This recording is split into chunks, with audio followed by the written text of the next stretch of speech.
We all start life as one single cell. Then that cell divides and we're 2 cells, then 4, then 8. Cells form tissues, tissues form organs, organs form us. These cell divisions, by which we go from a single cell to 100 trillion cells, are called growth. And growth seems like a simple thing because when we think of it, we typically think of someone getting taller, or later in life, wider. But to cells, growth isn't simple. Cell division is an intricate chemical dance that's part individual, part community-driven. And in a neighborhood of 100 trillion cells, sometimes things go wrong. Maybe an individual cell's set of instructions, or DNA, gets a typo, what we call a mutation.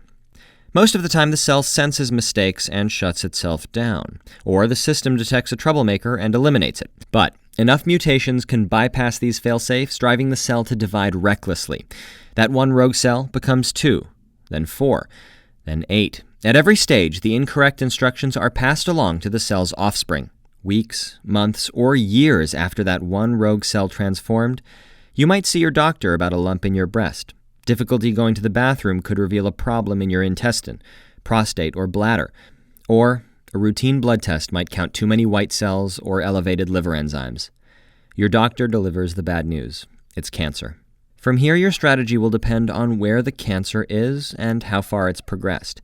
If the tumor is slow-growing and in one place, surgery might be all you need, if anything. If the tumor is fast-growing or invading nearby tissue, your doctor might recommend radiation or surgery followed by radiation.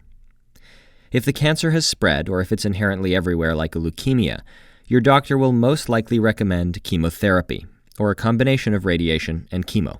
Radiation and most forms of chemo work by physically shredding the cell's DNA, or disrupting the copying machinery. But neither radiation nor chemotherapeutic drugs target only cancer cells. Radiation hits whatever you point it at, and your bloodstream carries chemotherapeutics all over your body. So what happens when different cells get hit? Let's look at a healthy liver cell, a healthy hair cell, and a cancerous cell. The healthy liver cell divides only when it's stressed. The healthy hair cell divides frequently, and the cancer cell divides even more frequently and recklessly. When you take a chemotherapeutic drug, it will hit all of these cells. And remember that the drugs work typically by disrupting cell division, so every time a cell divides, it opens itself up to attack. And that means that the more frequently a cell divides, the more likely the drug is to kill it. So remember that hair cell? It divides frequently and isn't a threat. And there are other frequently dividing cells in your body like skin cells, gut cells, and blood cells. So the list of unpleasant side effects of cancer treatment parallels these tissue types: hair loss, skin rashes, nausea, vomiting, fatigue, weight loss, and pain. That makes sense because these are the cells that get hit the hardest. So in the end, it's all about growth. Cancer hijacks cells' natural division machinery and forces them to put the pedal to the metal, growing rapidly and recklessly. But using chemotherapeutic drugs, we take advantage of that aggressiveness, and we turn cancer's main strength into a weakness.